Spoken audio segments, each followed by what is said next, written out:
दोस्तों एक बार फिर से हम हाजिर हैं आप लोगों की नॉलेज बढ़ाने के लिए। दोस्तों आज की ये वीडियो देखने के बाद आपका दिमाग पूरी तरह से खुल जाएगा, इसीलिए वीडियो को जरा सा भी स्किप ना करें और वीडियो को शुरू से लेकर आखिर तक जरूर देखें। और दोस्तों हमने ये वीडियो बहुत ही ज्यादा कड़ी मेहनत कर बनाई है, इसीलिए हमारी मेहनत के लिए इस वीडियो को अभी एक लाइक जरूर कर दें। तो चलिए वीडियो की शुरुआत करते हैं पहले नंबर के 2 बैरल गन मेकिंग प्रोसेस। दोस्तों ये 2 नली की बंदूक तो आपने देखी ही होगी। ये वाली सादी गन तो इंडिया में काफी लोगों के पास मौजूद है, लेकिन दोस्तों क्या आपको पता है ये 2 नाल वाली बंदूक फैक्ट्रियों में वर्कर द्वारा कैसे तैयार की जाती है? दोस्तों फैक्ट्री में बंदूक बनाने के लिए वर्कर सबसे पहले लोहे की एक नाल लेकर के साथ लोहे की दूसरी नाल जोड़ने के लिए उसे एक फ्रेम में फंसाकर उसे गर्म करके चिपकाते हैं। इसके बाद जब ये दोनों नाल गर्म होकर चिपक जाती हैं, तो इन्हें मजबूती से जोड़ने के लिए इनके बीच में वेल्ड करता है और साथ ही साथ वेल्ड करते हुए इन दोनों नालों के बीच एक लोहे की पत्ती भी चिपका देता है, ताकि ये दोनों नाले जुड़कर बिल्कुल एक ही नाल के जैसी लगें। इन्हें जोड़ने के बाद इन नालों की अंदर से घिसाई की जाती है। बंदूक की नाल पूरी तरह से तैयार करने के बाद अब कारीगर लकड़ी के बोर्ड से बंदूक की बट तैयार करते हैं। बंदूक की बट को कारीगर बड़ी ही मेहनत से घिस कर एक परफेक्ट बट का रूप देते हैं। ये बट तैयार करने के बाद इसमें कुछ जरूरी खांचे तैयार किए जाते हैं, ताकि गन के बोल्ट और ट्रिगर वगैरह इसके अंदर अच्छे से फिट हो सकें। और फिर इस बट पर पॉलिश की जाती है इसे चमकाने के लिए। इसके बाद गन का चेंबर तैयार किया जाता है और ऐसे ही एक एक करके गन के छोटे बड़े पार्ट्स कारीगर तैयार करते हैं। और जब ये सभी पार्ट्स कारीगर तैयार कर लेते हैं, अब बात आती है इनकी फिटिंग करने की। देखिए गन के इन सभी पार्ट्स को कारीगर बड़ी ही सफाई और बड़ी ही तेजी से जोड़ते चले जाते हैं।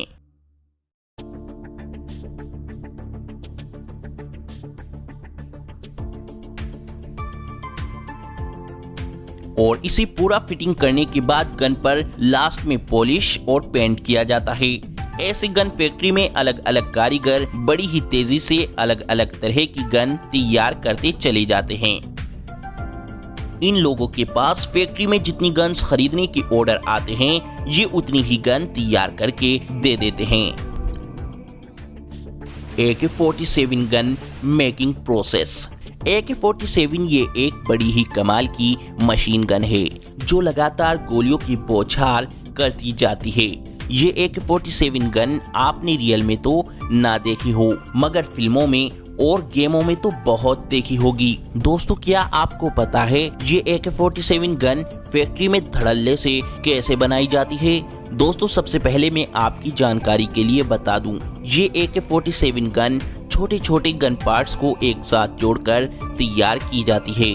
दोस्तों इस AK-47 गन में ऐसे कौन कौन से पार्ट्स लगे होते हैं जो ये इतनी खतरनाक होती है, ये भी आपको पता होना बहुत जरूरी है। दोस्तों इस AK-47 गन को बनाने के लिए जिन सभी पार्ट्स की जरूरत होती है, वे सभी स्क्रीन पर आपके सामने हैं। दोस्तों AK-47 गन बनाने के लिए फैक्ट्री में सबसे पहले इस गन के सभी पार्ट्स को अलग अलग मशीनों से तैयार किया जाता है।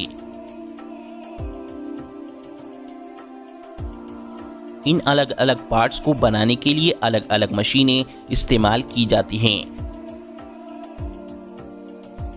ऐसे मशीनों की मदद से ये सभी गन पार्ट्स, चाहे वो पिस्टन हो, बोल्ट हो, रिसीवर हो, बट हो, पिस्टल ग्रिप हो, हैंड गार्ड हो, फोरेंड हो, ट्रिगर हो या फिर मैगजीन हो, ये सभी पार्ट्स तैयार किए जाते हैं और फिर इन सभी पार्ट्स को जोड़कर AK-47 बनाई जाती है,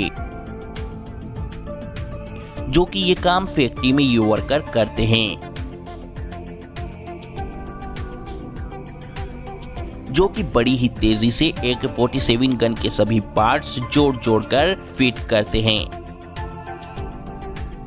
और इन सभी पार्ट्स को ये वर्कर फिट करने के बाद आपकी AK-47 पूरी तरह से रेडी कर देते हैं। ऐसे फैक्ट्री में AK-47 तैयार करी जाती है। ये AK-47 अधिकतर आर्मी के लिए तैयार की जाती है। Memory card factory making. दोस्तों, मेमोरी कार्ड एक छोटी सी चिप होती है और आश्चर्य की बात यह है कि इतनी छोटी सी चिप और अपने अंदर इतना सारा डाटा कैसे स्टोर कर लेती है। तो दोस्तों, आइए जानते हैं ये मेमोरी कार्ड फैक्ट्री के अंदर कैसे बनाया जाता है। दोस्तों, मेमोरी कार्ड फैक्ट्री के अंदर कैसे बनाया जाता है ये जानने से पहले मैं आपको बता दूं कि मेमोरी कार्ड जिस फैक्ट्री में बनती है उस फैक्ट्री के अंदर इतनी ज्यादा सफाई का ध्यान रखा जाता है कि हॉस्पिटल की सफाई से भी 100 गुना ज्यादा इस मेमोरी कार्ड की फैक्ट्री को साफ रखा जाता है, क्योंकि मेमोरी कार्ड पर जरा सी भी धूल लगने पर ही मेमोरी कार्ड का खराब होने का खतरा बढ़ जाता है। इसीलिए दोस्तों, आप भी अपने मेमोरी कार्ड की सफाई का ज्यादा से ज्यादा ध्यान रखा करें। दोस्तों, मेमोरी कार्ड बनाने के लिए सबसे पहले मेमोरी कार्ड की बॉडी को बनाया जाता है। मेमोरी कार्ड की बॉडी को बनाने के लिए कई अलग अलग तरह के मेटल का यूज किया जाता है। मेमोरी कार्ड की बॉडी बनाने के लिए सबसे पहले एक गोलनुमा वेफर का टुकड़ा लिया जाता है। वेफर एक तरह की प्लास्टिक ही होती है।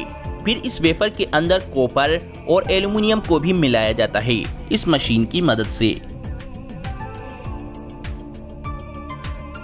और फिर इसके बाद इसमें सिलिकॉन को भी मिलाया जाता है और फिर ये सब अच्छी तरह मिक्स होकर एक मेमोरी कार्ड की बॉडी का रूप ले सकें। इसके लिए इन सब टुकड़ों को 800 तरह की अलग अलग डिफरेंट प्रोसेस से गुजारा जाता है, जो कि ये काम कंपनी में बड़ी ही तेजी से किया जाता है। फिर इस मेमोरी कार्ड की बॉडी को चिप के छोटे छोटे साइज में काटा जाता है। फिर चिप्स को उसके साइज में काटने के बाद मेमोरी कार्ड के सबसे इम्पोर्टेंट पार्ट इसके सर्किट बोर्ड को तैयार किया जाता है।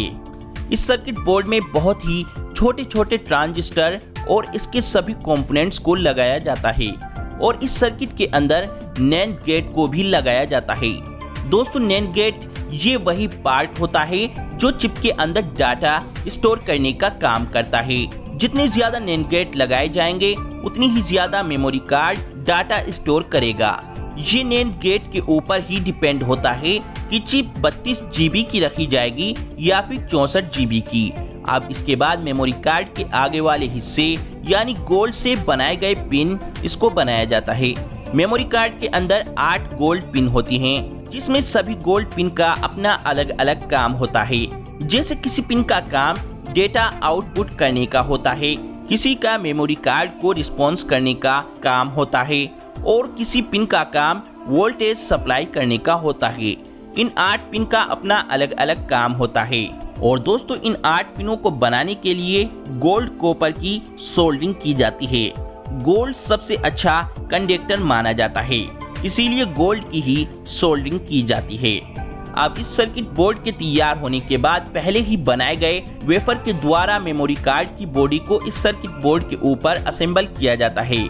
अब इन मेमोरी कार्ड को उठाकर टेस्टिंग के लिए ले जाया जाता है। टेस्टिंग के लिए सबसे पहले इन सब मेमोरी कार्ड को लो टेम्परेचर और हाई टेम्परेचर में दोनों जगह रखा जाता है, जिससे कि ये पता चल जाए कि ये चिप बिल्कुल ओके है या नहीं। क्योंकि अगर ये चिप लो टेम्परेचर या हाई टेम्परेचर में जाए तो खराब ना हो। फिर इस चिप की कंप्यूटर और हाथ दोनों के द्वारा टेस्टिंग होने के बाद पैकेजिंग के लिए भेजा जाता है। यहाँ पर चिप के ऊपर कंपनी अपनी कंपनी नेम और चिप कितने GB की है ये छापती है।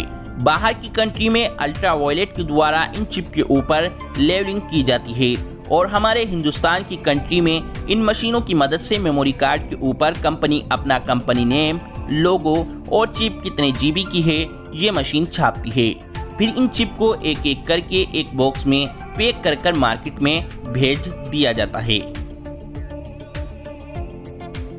दोस्तों, जब कारखानों में नट बोल्ट को तैयार किया जाता है तो इन नट बोल्ट पर चूड़ी चढ़ाने का काम इस तरीके की मशीनों से किया जाता है। इस मशीन से चूड़ी चढ़ाने का काम बहुत ही जल्दी फिनिशिंग के साथ निपट जाता है। दोस्तों, स्प्रिंग को बनाने का काम करती है ये मशीन। इन स्प्रिंग का इस्तेमाल कई प्रकार की मशीन और वाहनों में किया जाता है। दोस्तों, वाकई में तेजी से स्प्रिंग बनाने का ये काम बड़ा ही शानदार है। दोस्तों हमारी ये जानकारी सिर्फ आपकी जनरल नॉलेज बढ़ाने के लिए है, कोई भी इस जानकारी का गलत इस्तेमाल ना करे। आपने हमारी बनाई गई इस वीडियो से फुल एंजॉय किया होगा, तो प्लीज हमारी वीडियो को लाइक करके अपने दोस्तों के साथ शेयर करना मत भूलें और हाँ, इस चैनल को सब्सक्राइब करना भी मत भूलें।